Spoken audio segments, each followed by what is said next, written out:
Hello friends. हम बात करते हैं अभी डिफरेंशिएशन। डिफरेंशिएशन ये जो टॉपिक है ये फिजिक्स के लिए बहुत इंपॉर्टेंट टॉपिक है। बहुत सारे डेरिवेशन है जिसमें डिफरेंशिएशन बहुत इंपॉर्टेंट है। यहाँ पे जो मैं आज डिफरेंशिएशन देखूंगा वो आपको फिजिक्स के बेसिक प्रॉब्लम्स या कोई भी टफ से टफ प्रॉब्लम जहाँ पे डिफरेंशिएशन का यूज हो, जहाँ पे डिफरेंशिएशन का यूज हो, ऐसे सभी इसमें ये पर्टिकुलर डिफरेंशिएशन आपको यूज आएगा। बराबर है। हम जो सीरीज अभी स्टार्ट है इसको मैं फाउंडेशन सीरीज या बेसिक मैथमेटिकल या मैथमेटिक्स यूज इन फिजिक्स या मैथमेटिकल टूल्स, ये मैथमेटिकल टूल्स है which is use for physics या फिजिक्स एप्लीकेशन बोल सकते हो। है ये मैथ्स बट एप्लीकेशन इसका फिजिक्स में है।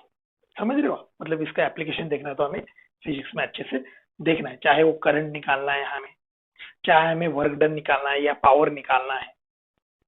तो ये सब कुछ चीजें के लिए ये बहुत इंपॉर्टेंट है। तो फिजिक्स में डर इसलिए लगता है इसके वजह से, मतलब इस टाइप के टॉपिक अगर हमारे क्लियर नहीं है तो इसके वजह से फिजिक्स में आपको आप कंफर्टेबल नहीं हो पाते हो। बेसिकली जो नीट के बच्चे हैं, हम ज्यादा डिटेल में नहीं जाएंगे, मैथ्स ही है तो ये मैथमेटिकल टॉपिक है। ये मैथ्स में और भी डिटेल में है जो कि इंजीनियरिंग को बच्चे जाएंगे, और जो बच्चे नीट में जा रहे हैं और जिनको फिजिक्स से डर लगता है उनके लिए ये टॉपिक है। तो चलो स्टार्ट करते हैं। अभी हम शुरुआत करता हूं मैं स्लोप से। होता क्या है बेसिकली स्लोप? मान लो ये X axis and Y axis और यहाँ पे कोई एक लाइन है, दिस इज अ लाइन। अब इस लाइन का स्लोप निकालना है, इस लाइन का, क्योंकि स्लोप पता होना बहुत जरूरी है। कोई भी लाइन का स्लोप, क्योंकि स्लोप का थोड़ा सा नेक्स्ट टॉपिक है। ओके, मतलब स्लोप से इसको आसानी से समझा जा सकता है। तो अगर इस लाइन का स्लोप निकालना है मुझे तो मैं क्या करूंगा? सिंपल, ये पॉइंट जो है, ये पॉइंट और ये पॉइंट और ये पॉइंट और ये पॉइंट को कंपेयर करूंगा। मान लो ये x1 है, ये x2 है, ये करस्पॉन्डिंग y1 है, ये y2 है। तो ये क्या हो जाएगा? इसका कोऑर्डिनेट हो जाएगा x1 comma y1, x1 comma y1 बराबर है। इसका कोऑर्डिनेट हो जाएगा x2 कॉमा y2। अब इसका, इस पर्टिकुलर लाइन का अगर स्लोप निकालना है, स्लोप समझो अच्छे से। अगर स्लोप समझते हो तो फिर स्लोप से मैं धीरे धीरे यहाँ पे आऊंगा। समझ रहे हो? मैं लिंक करूंगा क्योंकि ये चीज आपके 10th में अच्छे से हुई है, ये चीज आपको अच्छे से पता है। तो slope of this particular line, slope of this line क्या होना चाहिए? ये जो पर्टिकुलर लाइन है, तो जो भी कोऑर्डिनेट है y2 एंड y1 का y2 minus y1 upon x2 minus x1। अब y2 माइनस y1 कौन सा कोऑर्डिनेट है अगर देखा जाए तो this is a y2 and this is a y1, this is a total y2, this is a 0,0, this is total y2 and this is a y1। तो ये जो है, ये this is a y2 minus y1, और ये जो है, ये जो दिख रहा है, ये क्या होना चाहिए? ये x1 है, ये x2 है, तो ये हो जाएगा x2 माइनस x1। समझ रहे हो? अब ये y2 माइनस y1 हम डेल्टा y भी बोलते हैं, बिकॉज चेंज इन y1 से y2 दैट इज चेंज। ये डेल्टा को बोलते हैं हम चेंज। ओके, तो ये भी वैसा ही हो जाएगा। ये क्या हो जाएगा? Delta x। तो इसको मैं delta y upon delta x बोल सकता हूँ। यस, बोल सकता हूँ, कोई प्रॉब्लम नहीं है। और एक चीज, अगर मैं यहाँ पे एंगल थीटा लेता हूँ, मतलब ये मैं कुछ इस तरीके से निकाल के दिखाता हूँ। Okay, this is angle theta, delta X Y, this is a delta X delta Y. अगर ये थीटा है एंगल, तो अगर आपने ट्रिग्नोमेट्री पता होगी आपको कि ये जो एंगल रहेगा ये, तो ये होगा tan theta. tan theta is equal to delta Y upon delta X, opposite side upon adjacent side is nothing but tan theta. इसका मतलब जो स्लोप ऑफ लाइन है, जो स्लोप ऑफ लाइन है वो क्या होगा, तो delta Y upon delta X या टैन थीटा, तो इस लाइन का टैन थीटा। बहुत सिंपल है, कोई भी स्लोप आप आराम से निकाल सकते हो। This is a change in y coordinate, change in x coordinate. What is a change in x coordinate, ये मैंने बोला है, delta, delta is nothing but change. What is a change in x coordinate, change in x coordinate from x1 से लेके x2, मतलब x2 minus x1, final minus initial, final minus initial. ये जितनी भी वैल्यू है उसका जो रेशियो है, उसका जो रेशियो है, that is nothing but slope of this particular line. ये हमने बहुत अच्छे से पढ़ा है, तो ये एक चीज आप अच्छे से समझ लो या लिख लो। इसी टाइप से आपने अभी स्लोप देख लिया, बराबर है। लेकिन अब सिंपल स्ट्रेट लाइन की अगर मैं बात करूं, स्ट्रेट लाइन की अगर मैं बात करूं, तो अगर ये ऐसा है और ये एंगल थीटा है, theta is angle measured from x axis, बराबर है ना। या अगर मैं इधर ऐसा एक्सटेंड भी करूं तो ये एंगल भी कितना होगा, थीटा होगा, ये एंगल भी कितना होगा, थीटा होगा, because this is a straight line, angle is the same. अगर एंगल सेम है तो कोई भी पॉइंट पे ले लो, तो आपको जो स्लोप आएगा इस लाइन का, इस लाइन का स्लोप जो आएगा वो आएगा tan theta, correct, tan theta इसका स्लोप। अगर यही इस तरीके से लाइन होती तो फिर कौन सा एंगल लेते, ये वाला एंगल लेते क्या, तो नहीं, क्योंकि अगर ये एंगल लूंगा तो ये इधर से क्लॉकवाइज हो जाएगा। मुझे एंगल कैसा चाहिए, एंटी क्लॉकवाइज, समझ रहे हो, मुझे एंगल कैसा चाहिए, एंटी क्लॉकवाइज। तो और ये क्लॉकवाइज एंगल हुआ, तो हमें क्लॉकवाइज एंगल नहीं मेजर करना है, हमें मेजर कौन सा करना है, ये वाला एंगल मेजर करना है, theta. This is the correct angle, okay. तो ये इस पर्टिकुलर एंगल का होगा tan theta is nothing but the slope of this line. समझ रहे हैं, अच्छे से समझ रहे इस चीज को। तो slope of line tan theta कौन सा एंगल लेना है हमें, एंटी क्लॉकवाइज मेजर करना है। तो क्या हम इससे बोल सकते हैं, देखो बच्चे, अगर इस प्रकार का हमने अभी देखा कि अगर कोई लाइन ऐसी है तो ये जो एंगल होता है ये थीटा, यहाँ पे हमने बोला था ये डेल्टा y और ये delta x, delta x is x1 और x2 minus x1, y1 y2 minus y1 delta y। तो यहाँ से स्लोप आ रहा था, यहाँ से स्लोप आ रहा था tan theta equal to delta y upon delta x, ये हो गया एक बात, ओके। अब देखा जाए तो जैसा x बढ़ रहा है वैसा ही y बढ़ रहा है, मतलब ये x1 है, ये x2 है, ये y1 है और ये y2 है, तो ये भी बढ़ रहा है, ये भी बढ़ रहा है, बराबर है। मतलब डेल्टा x अगर पॉजिटिव बढ़ रहा है तो डेल्टा y भी पॉजिटिव बढ़ेगा, तो इस पर्टिकुलर लाइन का स्लोप जो है वो आएगा positive. It's very important, it's very important. तो स्लोप कैसा आएगा, ये positive.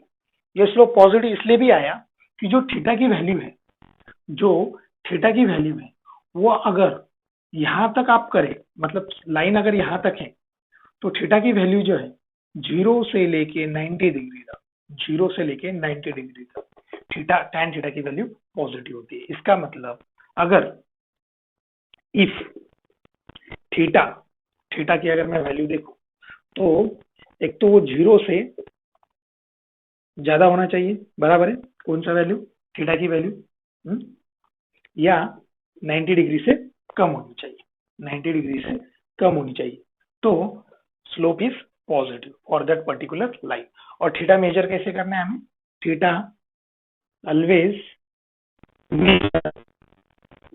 Measure from x axis in anti clockwise direction, anti clockwise direction, this is very important, बराबर है। ये हमने अच्छे से देखा। अगर उसका अपोजिट में लू, मान लो इस तरीके से लाइन हुआ, ओके, अगर देखा जाए तो ये जो एंगल है हमें ये वाला मेजर करना है, this is the theta, okay, जो x axis and Y axis से बन रहा है, एक्स एक्सिस से बन रहा है लेकिन anti clockwise direction, anti clockwise direction. तो ऐसे केस में स्लोप जो है, slope is equal to tan theta delta y upon delta x, delta y upon delta x, ये आ गया, बराबर है। अब इस केस में अगर देखा जाए तो देखो, ये कौन सी थी आपका x1 था, ये कौन सा था आपका x2 था, this point is x2, this point at x1, ये बात करूँ तो y1 and this point at y2। Okay, अब जब आप x1 से x2 बढ़ रहे हो, मतलब x एक्सिस पॉजिटिव जा रहे हो, सुनो अच्छे से, x एक्सिस अगर पॉजिटिव जा रहे हो आप, तो y देखा जाए तो y कम हो रहा है, मतलब चेंज इस केस में निगेटिव आ रहा है। यहाँ पे चेंज कैसा आ जाएगा, y2 minus y1 upon x1 minus x2, sorry x2 minus x1। जब आप x2 माइनस x1 लोगे तो ये पॉजिटिव है x2 में, लेकिन y2 माइनस y1 जो है, y2 जो वैल्यू है अगर देखा जाए, इसको मैं इस पॉइंट को एक्चुअली मैं, ये पॉइंट आगे वाला है ना, तो इसको y2 बोलता हूँ और इसको y1 बोलता हूँ, क्योंकि this is the initial point x1 comma y1, that is better, x2 comma y2, that is better. अब बराबर है y1 एंड y2 देखो, y1 y2 देखो कि y1 जो वैल्यू है वो ज्यादा है, y1 वैल्यू अगर ज्यादा है तो ये स्लोप कैसा आ जाएगा, ये आ जाएगा निगेटिव। इसका मतलब ये है कि थीटा अगर 90 से ज्यादा हो गया, इधर 180 तक 90 से ज्यादा हो गया, तो स्लोप कैसा आना चाहिए, if थीटा कितने से ज्यादा, 90 डिग्री से ज्यादा हो गया और less than 180 degree, then slope is negative, कोई डाउट है इसमें, ये समझ में आ रहा है, it's very important, it's very important, it's very important. दोनों केस के लिए हमने ये अच्छे से निकाला है, दोनों केस के लिए हमने ये अच्छे से निकाला है, आप देख सकते हो, बराबर है। स्ट्रेट लाइन के लिए देख लिया, अब हम कर्व की बात करते हैं। अगर स्ट्रेट लाइन की जगह कोई कर्व है, कुछ ऐसा कर्व है मान लो, ओके। अब यहाँ पे देखा जाए तो इस पॉइंट का स्लोप या कोई भी पॉइंट का स्लोप अलग अलग है, एक नहीं है, क्योंकि पहले क्या था, पहले जब स्ट्रेट लाइन थी ना, तो कुछ इस तरीके से स्ट्रेट लाइन थी, तो ये जो एंगल था थीटा, ये कांस्टेंट था, ये देखो ये थीटा कांस्टेंट, मतलब ये थीटा एक्स एक्सिस से parallel, x axis theta is a constant. यहाँ पे वैसा नहीं है, यहाँ पे अगर मुझे स्ट्रेट लाइन इस पॉइंट का स्लोप निकालना है, इस पर्टिकुलर पॉइंट का स्लोप अगर मुझे निकालना है, इस पॉइंट का स्लोप निकालना है, तो मैं क्या करूंगा, इस पॉइंट का स्लोप निकालना है तो मैं यहाँ से एक टेंजेंट ड्रॉ करूंगा और इसका एंगल मेजर करूंगा, खत्म। टेंजेंट देखो, टेंजेंट कहीं कट नहीं हो रही, जस्ट टच, टेंजेंट पता है आपको, टेंजेंट ये होती है, दिस इज अ टेंजेंट, इस पॉइंट पे टेंजेंट निकालना है तो ये, इस पॉइंट पे निकालना है तो ये, बराबर है, वो कोई कट करके नहीं जाती, जस्ट टच करके जाती है टेंजेंट। तो इस पर्टिकुलर पॉइंट पे अगर निकालना है, ये पॉइंट मान लो A है और ये B है, इसका कोऑर्डिनेट मान लो x1 y1 और इसका कोऑर्डिनेट x2 y2, ये कोऑर्डिनेट है, तो निकालना है हमें। तो अब इसका कैसे निकाले, तो ये एक मेथड है, थीटा निकाल लो, ये हो जाएगा। लेकिन अगर मैं इस दोनों का अलग हो जाएगा, क्योंकि यहाँ पे अगर देखा जाए, यहाँ की लाइन कुछ इस तरीके से होगी कि कहीं इधर मैच हो जाएगी, बराबर है ना।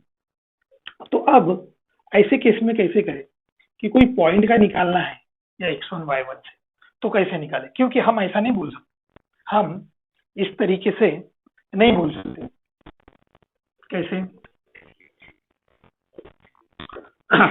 ऐसा नहीं बोल सकता मैं कि ये कर्व है कि यहाँ पे एक और यहाँ पे एक, जैसा हमने वो यहाँ पे x1 y1 लिया था और ऐसा कर दूं, क्योंकि कट नहीं हो रहा है, ये टेंजेंट नहीं है, ऐसा हम नहीं कर सकते। तो ऐसे केस में क्या करेंगे, जब मुझे किसी पॉइंट का निकालने को बोला है तो हम क्या करेंगे, ये पॉइंट है मान लो x1 y1, ओके, और ये है x2 y2। अब स्लोप क्या था, स्लोप था x y2 minus y1 x2 minus x1 ये था। अब यहाँ पे दोनों भी पॉइंट है, ये ऐसी लाइन नहीं बना सकते क्योंकि this is not straight line, ये तो कर्व है, कर्व है ना, तो ये स्ट्रेट लाइन तो नहीं है। तो ऐसे केस में कैसे करेंगे? ऐसे केस में क्या करेंगे हम, क्यों ना इस y1 y2 को इतना शॉर्ट कर दे, देखो इस y1 y2 को इतना शॉर्ट कर दे सो दैट हमें ये जो वैल्यू है ये इसको इतना शॉर्ट कर दो सो दैट ये जो कर्व है ये स्ट्रेट लाइन लगने लगे। कैसे?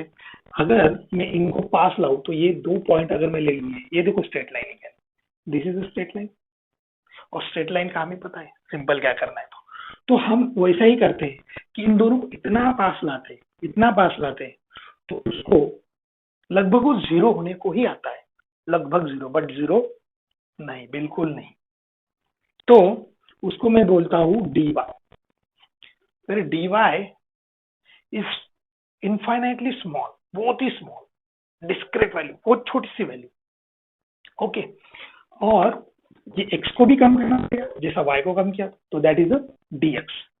देखो इन दोनों में क्या था, ये और ये ज्यादा डिफरेंस है, this is a large difference, बराबर है ना।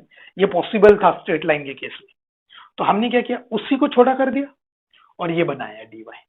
तो dy is a discrete, very small, infinitely small, okay, but not zero, again it's not zero, क्योंकि ये कर्व हमें स्ट्रेट लाइन लगने लगे, ये कर्व हमें स्ट्रेट लाइन लगने लगे। तो इसी चीज को हम बोलते हैं डिफरेंशिएशन, इसी चीज को क्या बोलते हैं हम, dy बाई dx क्या बोलते हैं, डिफरेंशिएशन। इसका मतलब समझिए अच्छे से, इसका मतलब ये हुआ कि d अपॉन dx एंड ये y। अब समझिए y किस पे डिपेंड है, y जो वैल्यू है y x पे डिपेंड है, जैसे जैसे x बढ़ रही है y चेंज होते जा रहा है, तो y is function of x, y is function of x, मतलब x चेंज होगा तो y भी चेंज होगा, तो y is the function of x। अगर y is the function of x है तो d बाय dx मतलब derivative, differentiation of y, because y is the function of x।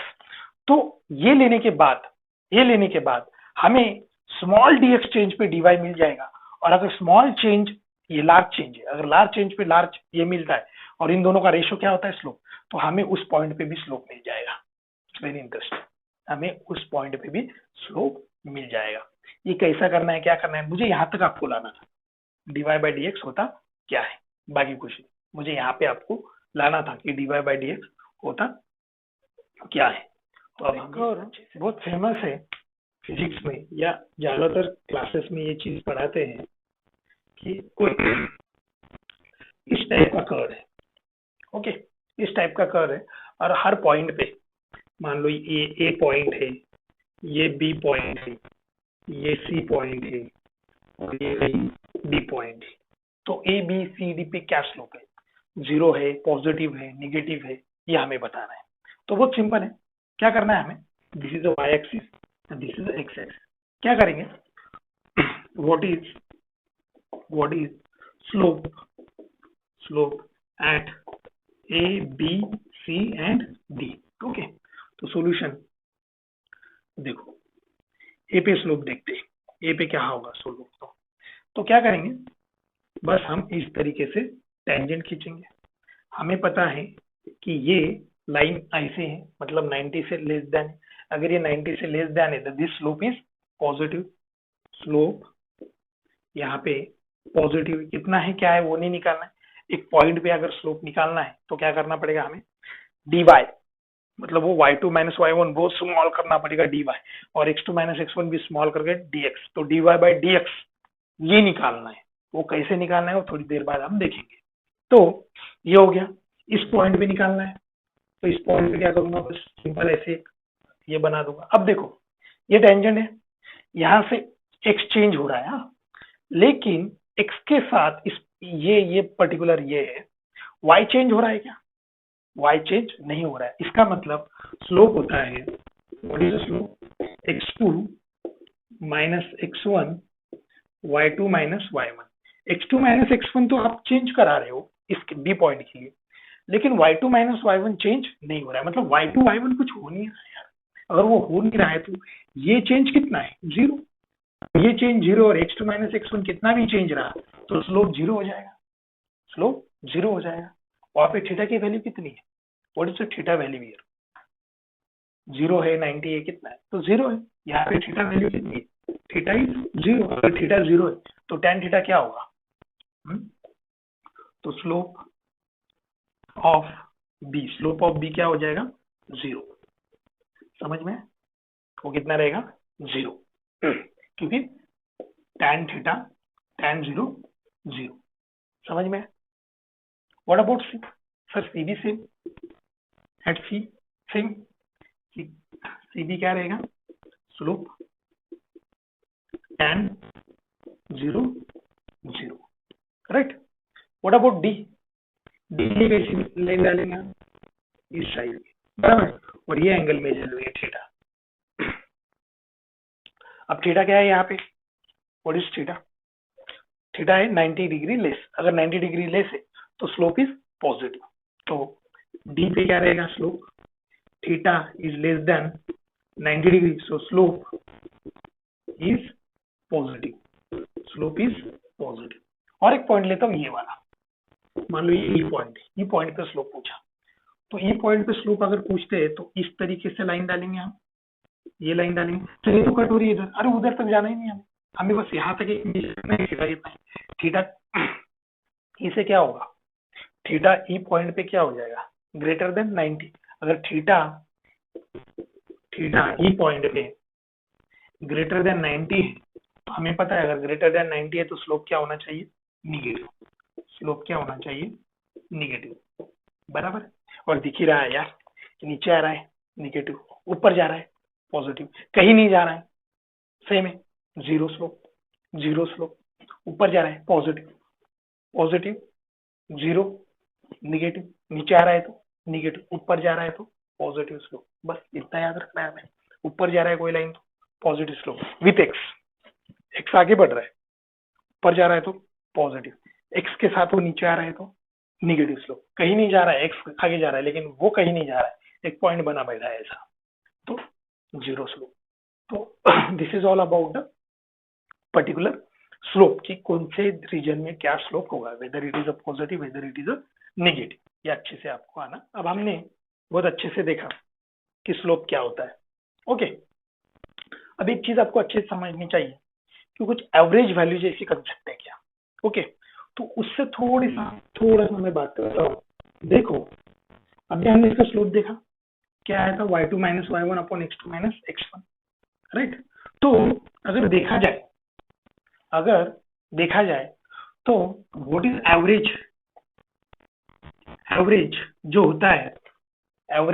होता है वो हम कुछ वैल्यूज लेते हैं और डिवाइडेड, मान लो displacement upon time, what is this displacement upon time, displacement upon time is a velocity, velocity is nothing but the ratio of displacement upon time, और वही डिस्प्लेसमेंट अगर मैं total displacement upon total time लूं तो average velocity मुझे मिल जाती है, मुझे क्या मिल जाती है, एवरेज वेलोसिटी। तो यहाँ पे भी वही चीज है, एवरेज मतलब क्या है कि final displacement minus initial displacement upon final time minus initial time, तो वही तो बात हो गई, y2 minus y1 upon x2 minus x1, बराबर है। जैसे हम वेलोसिटी के केस में लेते हैं, वी एवरेज वेलोसिटी जो होती है, वेलोसिटी एवरेज क्या होती है,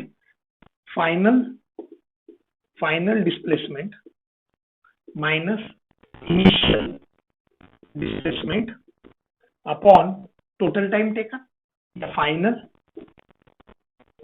टाइम माइनस इनिशियल टाइम, ये आपने बहुत अच्छे से पहले पढ़ा था,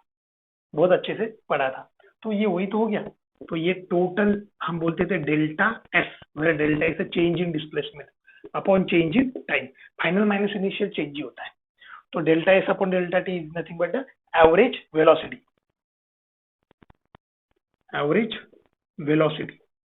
इसको मैं बोलता हूँ एवरेज वेलोसिटी, ओके। तो delta s upon delta t is average velocity.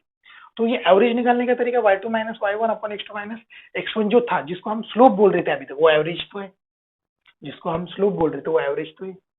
तो अगर कोई चीज को मैं वही ये पॉइंट था y1 और ये पॉइंट था x1, मतलब y1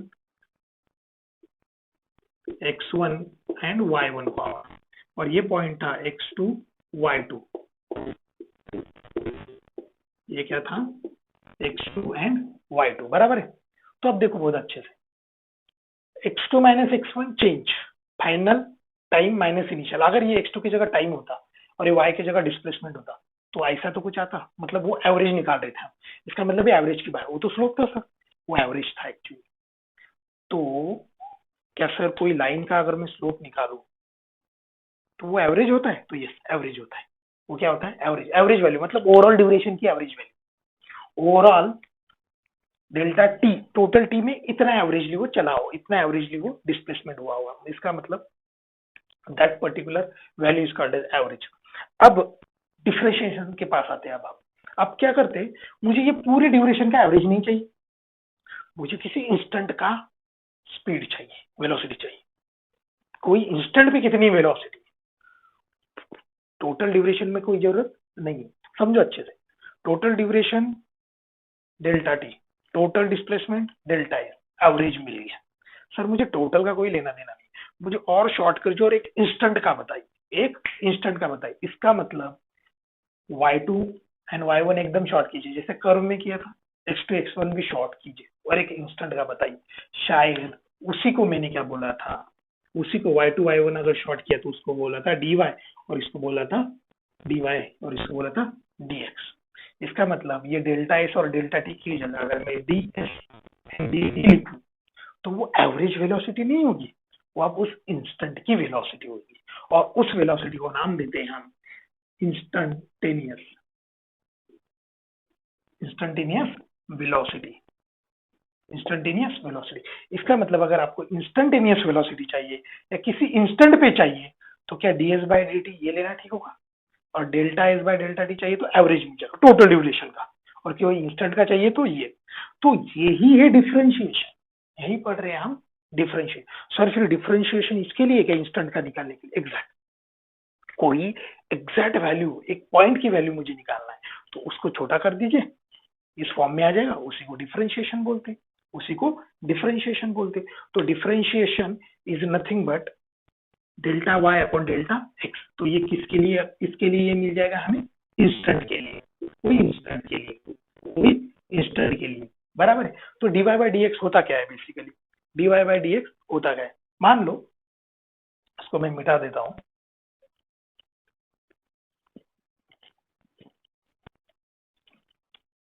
अब इस चीज को अच्छे से समझ लो, मैंने थोड़ा सा ये सिस्टमेटिकली लिख दिया है। मान लो y is equal to 3x plus 2, कोई इक्वेशन है जो कि ये यहाँ से ये समझता है कि x की वैल्यू अगर मैं चेंज करूँ तो y की भी वैल्यू चेंज हो जाएगी। इसका मतलब y डिपेंड्स ऑन x, मतलब फंक्शन ऑफ x, ये लिखने का तरीका होता है, इसको ऐसा पढ़ते हैं, function of x, y is function of x। इसका मतलब y is function, y function इसका ऑफ x, x चेंज होगा, इसका मतलब x वेरिएबल है, x क्या है, वेरिएबल है, x क्या है, वेरिएबल है, और y क्या है, फिर y इज अ फंक्शन है, बराबर है, x इज अ वेरिएबल। अब अगर ऐसा है तो हमें पता है कि dy by D x, what is meaning bye dy by D x, इसका मीनिंग ये है कि अगर dx चेंज होता है तो y भी चेंज होगा, dx चेंज होगा तो y भी चेंज होगा, क्योंकि y dx पे डिपेंड है, x के चेंज पे डिपेंड है, it's very important. So dx change करता है तो ये d मतलब चेंज, फंक्शन ऑफ x मतलब y, इसको ऐसा लिखने का तरीका है। सो इसको मैं ऐसा भी बोल सकता हूँ, differentiation of function y, differentiation of function y with respect to variable x। हम क्या पढ़ रहे हैं, डिफरेंशिएशन पढ़ रहे। अगर हम डिफरेंशिएशन पढ़ रहे तो ये चीज को कैसे डील कर रहे हैं वो मैं आपको बता रहा हूँ।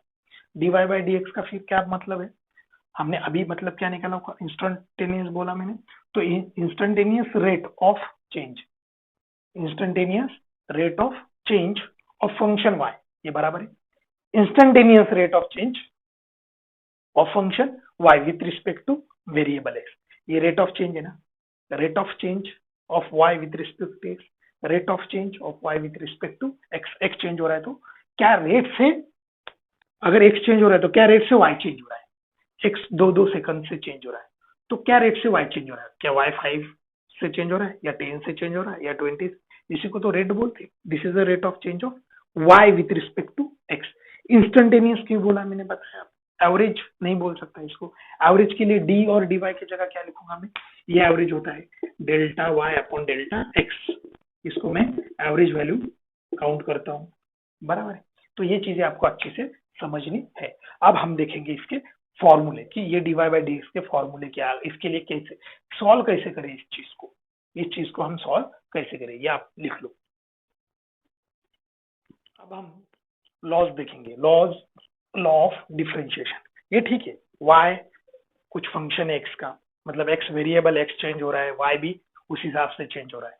लेकिन अगर इंस्टेंटेनियस वैल्यू या dy बाई डी एक्स निकालने की बात आती है, मतलब डिफरेंशिएशन निकालने की बात आती है, तो कुछ हर इक्वेशन के लिए अलग अलग लॉज है, मतलब हर पैटर्न के लिए अलग अलग लॉज है। तो हमें वो 1 बाय 1 बेसिक से कुछ लॉज आपने पढ़ने हैं ताकि हम उस पर एग्जाम्पल कर सकें। पहला लॉ है, अगर y कोई कांस्टेंट है, कांस्टेंट मतलब वो x पे डिपेंड ही नहीं है, वो x पे डिपेंड ही नहीं है, तो ऐसे केस में dy बाई डी एक्स, ऐसे केस में dy बाई डी एक्स मतलब x पे डिपेंड है क्या, y मतलब x चेंज कर रहे हैं, x चेंज हो रहा है यहाँ पे, dx का मतलब क्या, what is mean by dx, dx is a change, small change. अगर मैं स्मॉल चेंज x में करता हूँ तो y में चेंज आना चाहिए, लेकिन इस particular y is equal to constant, y बोल रहा है कि मैं कांस्टेंट हूं, मैं किसी पे डिपेंड नहीं हूं। अगर मैं डिपेंड नहीं हूं तो मेरे में कोई भी चेंज हो, चाहे x चेंज हो, t चेंज हो, z चेंज हो, मुझे उससे कोई लेना देना नहीं, मेरे में चेंज 0 आएगा। तो ये इसका वैल्यू कितना आएगा, 0। इसका मतलब कैसा, ग्राफ से समझते हैं। ये x है और ये y है, y is equal to constant, मान लो y is equal to constant मतलब कोई भी वैल्यू ले सकता हूँ, 4 वैल्यू ली मतलब 1 4। तो इसका मतलब ये हुआ, ये ऐसी स्ट्रेट लाइन होगी, अगर ऐसी स्ट्रेट लाइन है, ऐसी स्ट्रेट लाइन है तो x चेंज हो रहा है लेकिन y कांस्टेंट है, y कांस्टेंट है, तो x चेंज होने में y चेंज हो रहा है क्या, नहीं चेंज हो रहा है। तो क्या मैं बोल सकता हूँ ऐसे केस में dy बाई डी एक्स 0 आएगा। dy बाई डी एक्स क्या था, बेसिकली tan थीटा था, और इसका एंगल कितना है, इसका एंगल तो इसके साथ कितना है, इसका angle theta is equal to 0, इसका मतलब tan theta tan 0 is equal to 0। तो देखो 0 आएगा, समझ में आई। तो y is equal to constant, कोई भी कॉन्स्टेंट वैल्यू का जो डिफरेंशिएशन होता है, इसको मैं डिफरेंशिएशन बोलता हूँ अभी, this is the differentiation of y with respect to x, या instantaneous rate of change of y with respect to x, वो कितना है यहाँ पे 0, क्योंकि y चेंज ही नहीं हो रहा है। चेंज कितना है, y कितना है 4 है, लेकिन y में चेंज कितना है तो 0 है, दोनों में डिफरेंस है। y कितना है 4 है, 5 है, 6 है, 10 है, कितना भी है, लेकिन उसमें चेंज कितना है तो 0। हम चेंज की बात कर रहे हैं यार, हम उसकी एब्सोल्यूट वैल्यू की बात नहीं कर रहे। This is the first formula या लॉ बोल सकते हैं। तो y is equal to constant का डिफरेंशिएशन क्या होता है, हमेशा क्या होना चाहिए, dy बाई डी एक्स क्या होता है 0। ओके, अब दूसरा formula, it's very important, y is equal to X raise to power n type का कुछ है, मतलब n की वैल्यू x स्क्वायर हो सकता है, x क्यूब हो सकता है, कुछ भी हो सकता है। अगर इसका डिफरेंशिएशन करने जाए, मतलब dy तो x पे डिपेंड दिख ही रहा है, मतलब x dx चेंज किया तो इसको भी चेंज होना चाहिए। तो अगर ऐसा है तो ऐसे का डिफरेंशिएशन आता है y with respect to x, n x n यहाँ पे लाना है और यहाँ पे पावर -1 कर देना है, जो भी पावर है वो क्या कर देना, -1 करना है। जैसे एग्जाम्पल देखते हैं इसके कुछ हम एग्जाम्पल देखते हैं। तो y is equal to X square, y is equal to X square, तो dy बाय dx क्या आएगा, तो dy बाय dx ये फॉर्मूला लगाना है हमें, तो यहाँ पे 2x 2 -1 मतलब कितना आ गया वो 2x, बराबर है। फिर y is equal to X cube होगा, तो dy बाई डी एक्स कितना होना चाहिए, dy by D X is equal to 3 as it is ले लो, x ले लो और 3 से -1 कर दो, मतलब 3x स्क्वायर। समझ में आ रहा है? अगर y is equal to cube root of, cube नहीं स्क्वायर रूट x है, तो इसको मैं ऐसे लिख सकता हूँ, बराबर है। तो अगर ऐसा लिख रहा हूँ तो dy बाई डी एक्स कितना आ जाएगा, dy by D X is equal to ये 1/2, यहाँ पे n की वैल्यू कितनी 1/2 x, बराबर है 1/2 x, और यहाँ से 1/2 से कितना माइनस करना चाहिए -1। अगर ऐसा है तो ये आ गया 1/2 और x ये हो गया -1/2, बराबर है। -1/2 को क्या मैं ऐसा लिख सकता हूँ 1/2 और x ये नीचे लाता हूँ 1/2, क्योंकि ऊपर क्या है माइनस, नीचे आने के बाद 1/2, तो ये हो जाएगा 1/2 और x रेस्ट टू पावर ये रूट, बराबर है, मतलब 1/2 root X, this is the root X का डेरिवेटिव। उसके बाद y is equal to 1/x square अगर है तो इसका डिफरेंशिएशन सिंपल, इसको मैं ऐसा लिख सकता हूँ y इज इक्वल टू -2, तो dy by D x differentiation -2 इधर, बराबर है -2, ये x ये -2 और इसमें से क्या करना है -1, -2 x -2 -1 है ना, वहां पे ऊपर कितना है, यहाँ पे n कितना है -2, तो ये हो गया -2 x और ये -2 -3, और इसको मैं ऐसा -2 और x को नीचे लाके x क्यूब कर सकता हूँ, बराबर है। दिस इज और भी कुछ लेते हैं हम इसमें, ये लिख लो आप,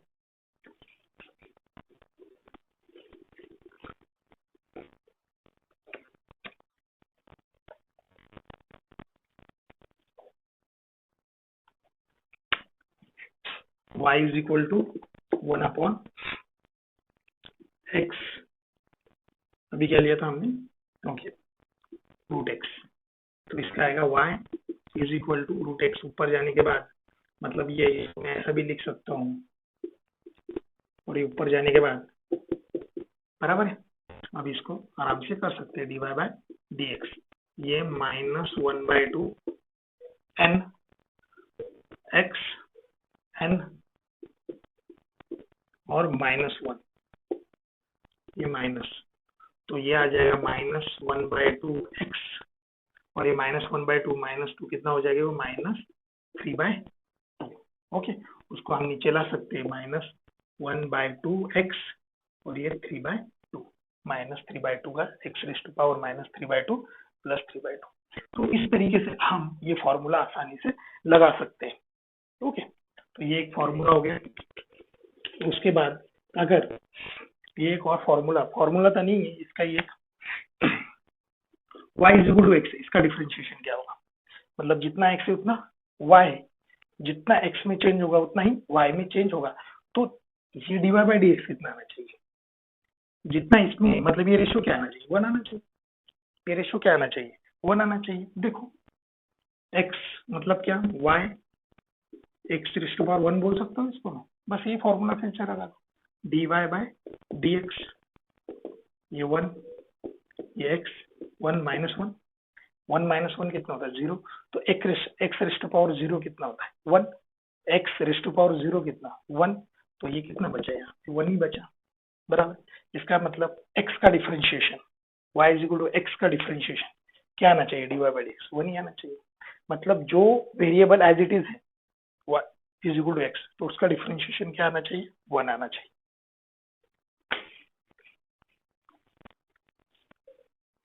और फॉर्मूला है y is equal to constant into x, मतलब इसको ऐसे लिख सकते हो कांस्टेंट की वैल्यू k x। अब इसको कैसे करें, इसको कुछ नहीं, differentiation of dy by D x अगर करना है तो k को बाहर निकालो और जो x है उसका डिफरेंशिएशन करो, मतलब ये ऐसा, समझ रहे हैं। k को क्या लिया मैंने, कॉमन निकाला इधर, तो इसका डिफरेंशिएशन कितना है 1, dy बाई डी एक्स अभी तो निकाला ना हमने, इसका डिफरेंशिएशन कितना था 1 था, तो इसका मतलब इसका डिफरेंशिएशन 1 हो गया, तो ये वैल्यू कितनी आ गई, के आ गई। इसको और अच्छे से, मतलब ये कितना फोर्थ वाला है, तो इसको और अच्छे से समझ लेते हैं।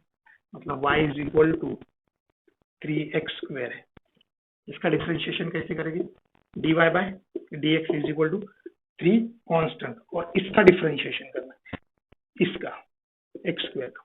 इतना लिखा हूं मैं, बाद में लिखने की भी जरूरत नहीं है। तो ये 3, इसका डिफरेंशिएशन क्या आएगा, इसका डिफरेंशिएशन आएगा 2 एज इट इज 2x, और ये 2 माइनस 1 बराबर है 3 इंटू 2 6x, और ये 2 माइनस 1 कितना होगा 1, इसका मतलब 6x। डायरेक्ट बोल सकता था मैं यहाँ पे 2 इंटू 3 3 इंटू 2 6x के ऊपर पावर 1 बचे। समझ में आई है? तो this is law of differentiation. कुछ ये लॉज है, इसके बारे में बहुत अच्छे से हम, और अब 5 6 बहुत सारे लॉज है, ये आप आराम से लिख लो।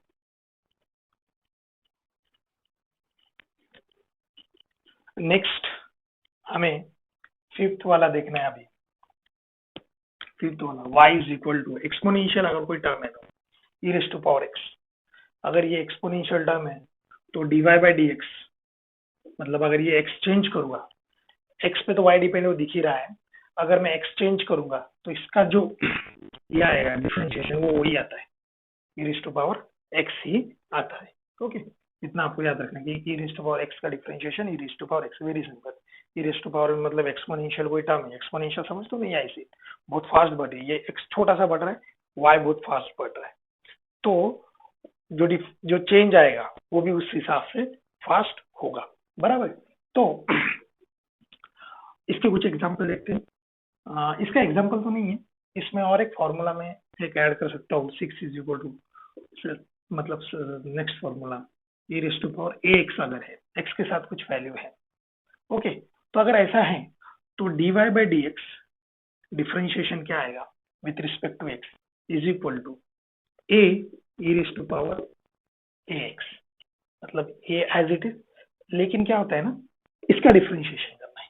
इसका डिफरेंशिएशन क्या आएगा, मतलब ये जो किया है मैंने, ये इसके पावर का डिफरेंशिएशन, इसके पावर का डिफरेंशिएशन क्या आएगा, ये तो कांस्टेंट टर्म है, constant term as it is, और x का डिफरेंशिएशन 1 अभी हमने निकाला, मतलब kx, तो ये k एज इट इज आ गया।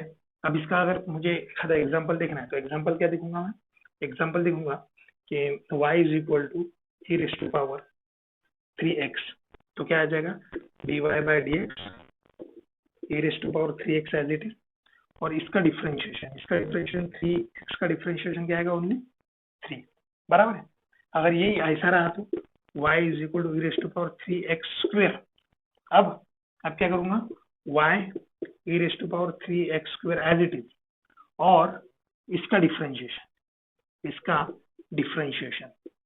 3 पावर का डिफरेंशिएशन 3x² का डिफरेंशिएशन, तो 3x का डिफरेंशिएशन मतलब ये क्या है एक्चुअली, ये डिफरेंशिएशन ऑफ पावर, तो इसका डिफरेंशिएशन क्या अभी निकाला था हमने, 6x निकाला था, 3 इंटू 2 6x, तो इसका डिफरेंशिएशन आ गया 6x, मतलब इसको मैं ऐसे लिख सकता हूँ 6x e raise to power ये एज इट इज 3x², समझ रहे, 6x e raise to power 3x², ये तो एज इट इज लिखना है, उसका भी डिफरेंशिएशन आपको करना चाहिए, तभी ये फॉर्मूला बराबर आएगा। फिर उसके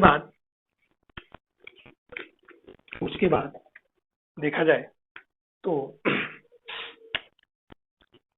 y is equal to log ex, इसका डिफरेंशिएशन होता है, मतलब ये फॉर्मूला हो गया 7th नंबर का, dy by dx is equal to 1 by x, simple, कुछ ज्यादा इसमें सोचने की बात नहीं, dy by dx is equal to 1 by x, ये डायरेक्ट आप लिख सकते हैं। और एक फॉर्मूला है y is equal to x, उल्टा है, x रेज़ टू पावर ये नहीं, कोई कांस्टेंट टर्म है a power x, okay, exponential नहीं। तो हमने अभी देखा कि अगर एक्सपोनेंशियल भी होता तो मैं डायरेक्ट लिखता, तो ये ax as it is, x क्या करना है एज इट इज, और ये log a, इसका एग्जांपल देखते हैं, मान लो y is equal to 4 raise to power x, y is equal to 4 raise to power x, तो 4 raise to power x as it is, okay, log 4 log this e. Okay, ये log वगैरह आपको बाद में आएगा, ये बस समझ लो कि अगर कोई लॉग है, कोई लॉग की टर्म है, सॉरी ए रेस्ट पावर एक्स की है तो उसमें लॉग आता है, उसमें लॉग आता है, और कोई लॉग की टर्म है उसका 1/x सिंपल डिफरेंशिएशन होता है। ये कुछ फॉर्मूले है, ये आपको अच्छे से समझने चाहिए। इसका और कुछ एग्जांपल्स ले सकते हैं हम। और y इज इक्वल टू 4, अभी तो ये हो गया। इसका तो कोई एग्जांपल नहीं है, ये सिंपल है। इसका फिर से एक आधा एग्जांपल लेता हूँ। e raise to power 4 6 raise to power 1/2, अगर ऐसा है तो वैसे करोगे। e रेस टू पावर 4 उसका भी स्क्वायर, तो एज इट इज, ये एज इट इज रखना है हमें।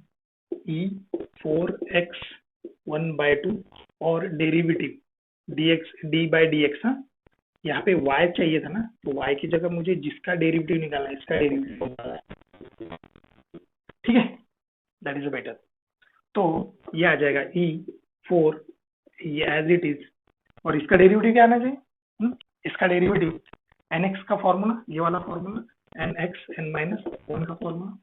तो इसका डेरिवेटिव आएगा 4 1/2 x 1/2 माइनस, बराबर है, ये आएगा इसका डेरिवेटिव। तो ये क्या आ जाएगा?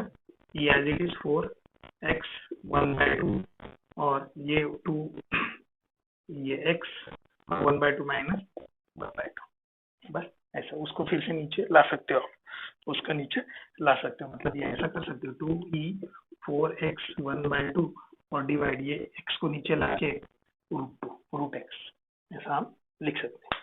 तो दिस इज द डिफरेंशिएशन। ये डिफरेंशिएशन ये आप अच्छे से समझ लो, मैंने कुछ एग्जांपल्स लिए। तो ये फॉर्मूले आपको अच्छे से समझना है कि y is equal to e raise to power x, ये फॉर्मूले, इस टाइप के फॉर्मूले, इस टाइप के फॉर्मूले, क्योंकि अब हमें ये लगेंगे फॉर्मूले। अब कुछ ट्रिग्नोमेट्री के फॉर्मूले हम देखते हैं कि ट्रिग्नोमेट्री अगर फंक्शन है तो उसके फॉर्मूले कैसे रहेंगे, उसका डिफरेंशिएशन कैसे रहेगा। अगर कोई y sin x है, y cos x है, sin x के हिसाब से चेंज हो रहा है y depends on sin x या y is a function of sin x, तो डिफरेंशिएशन क्या आएगा? x y के रिस्पेक्ट में, मतलब x अगर चेंज हो रहा है तो वो y कैसा चेंज होगा, तो dy/dx। अब ये जो ट्रिग्नोमेट्री फंक्शन है उसके ये कुछ फॉर्मूले है, मैंने डायरेक्ट इसलिए लिख दिया क्योंकि ये आपको वैसे भी याद रखना है, इसका प्रूफ वगैरह कुछ है नहीं नीट के लिए, मतलब फिजिक्स में कोई प्रूफ की जरूरत नहीं, इसकी डायरेक्ट फॉर्मूले है, बराबर है। अब देखो y is equal to sine x, उसका डेरिवेटिव होता है cos x, मतलब कोई फंक्शन y फंक्शन x पे डिपेंड है लेकिन साइन x पे डिपेंड है, साइन x के हिसाब से चेंज हो रहा है, तो उसका जो स्लोप आएगा या डेरिवेटिव आएगा विथ रिस्पेक्ट टू दिस, तो वो क्या आना चाहिए? cos x। Okay, it's very important. अब सर आप बोलेंगे सर साइन एक्स की वैल्यू क्या होती है साइन में? तो हमें पता है साइन हो, कॉस हो, टैन हो, जो एक्स की वैल्यू होती है वो एंगल होते हैं, 30 डिग्री, 40 डिग्री, 50 डिग्री, या रेडियन π/2, 2 बाय रेडियन, 3π/2 रेडियन, वो रेडियन होते हैं। तो ये एक्स क्या होता है एक्चुअली? तो एक्स होता है एंगल। तो ये dx की जगह क्या आ जाएगा? एंगल आ जाएगा, मतलब ये कुछ ऐसा हो जाएगा, अगर y is equal to sine theta है तो इसको dy/d थीटा लिखेंगे, cos theta. It's very important. d theta मतलब क्या कि d थीटा, थीटा का स्मॉल चेंज dy कैसे चेंज करेगा? तो cos थीटा के हिसाब से चेंज करेगा, मतलब थीटा स्मॉल अगर चेंज करते हो तो y कैसे चेंज होगा? cos थीटा की जो भी वैल्यू आएगी उस हिसाब से चेंज होगा। ये समझ में आ रहा है? x लिखने का मतलब मोस्ट ऑफ द फॉर्मूले में x लिखा है इसलिए मैंने लिखा है, बेसिकली x इज एंगल होना चाहिए ट्रिग्नोमेट्रिक के केस में। Okay, it's very important. तो अब cos x का डेरिवेटिव क्या होगा? तो cos x का डेरिवेटिव जैसा इसका है वैसा इसका ही है, सेम, लेकिन यहाँ पे साइन चेंज है, यहाँ पे अगर प्लस है तो यहाँ पे क्या आ गई? Minus sine. इसका मतलब c का मतलब होता है क्रॉस, समझने के लिए c का मतलब कोई क्रॉस नहीं होता, समझने के लिए कि c क्रॉस करेगा, क्रॉस मतलब उल्टा, माइनस, प्लस है तो माइनस में, tan x का डेरिवेटिव sec square x, sec square x, हाँ सेक एक्स नहीं, सेक स्क्वायर एक्स, कॉट भी नहीं, नहीं तो सर साइन का कॉस और टेन का कॉट ऐसा कुछ नहीं, नहीं, सेक स्क्वायर एक्स। उसके बाद y is equal to sec x है, तो उसका डेरिवेटिव है सेक एक्स डॉट मतलब multiplied tan x, product sec x tan x, sec x tan x, okay. Cos का डेरिवेटिव है कोसेक का डेरिवेटिव है, कोसेक एक्स का डेरिवेटिव है minus cosec x dot cot x, it's very important. Sec sec as it is ले लिया, बाद में उसके साथ टेन ले लिया, cosec cosec as it is ले लिया, इधर टेन लिया तो इधर क्या लेना पड़ेगा, कॉट लेना पड़ेगा। इधर एस मतलब same same sign transfer, cross मतलब अपोजिट साइन ट्रांसफर, मतलब यहाँ पे प्लस है तो यहाँ पे माइनस, क्रॉस सी मतलब क्रॉस, ऐसा याद रखो यार, वैसा कुछ है नहीं है, ऐसा कोई फालतू सा लॉजिक है वो, यहाँ पे प्लस है तो यहाँ पे निगेटिव अपोजिट। कॉट कॉट का भी सी क्या है, क्रॉस है, तो देखो माइनस, और जैसा टेन का सेक था तो यहाँ पे कॉट का क्या होना चाहिए, कोसेक स्क्वायर, लेकिन माइनस, क्योंकि सी क्या है, क्रॉस है, जहाँ पे सी क्रॉस है, जहाँ पे सी क्रॉस है वहां पे माइनस आ जाएगा, बराबर, जहाँ जहाँ पे सी तो बाकी सब तरफ प्लस है, बाकी सब तरफ प्लस है। जहाँ पे भी सी की डेरिवेटिव हो, कोसेक हो या सॉरी कॉस हो, कोसेक हो या कॉट हो, सब तरफ क्या आएगा, minus, otherwise all are positive. S मतलब तो सेम ही रहना है, उसको कोई लॉजिक लगाने की जरूरत नहीं, एक लॉजिक लगो, जहाँ पे सी है वो क्रॉस करेगा। तो इस टाइप के फॉर्मूले हमें अच्छे से याद रहना चाहिए, मैंने कुछ शॉर्टकट मतलब वो उस टाइप की ट्रिक बताई। देखिए फॉर्मूले याद मतलब ये रट्टा मत मारो, ये आपको याद हो जाएगी, साइन का कॉस है, कॉस का माइनस साइन है, वो सब कुछ याद हो जाएगा, इसमें कोई बड़ी बात नहीं है।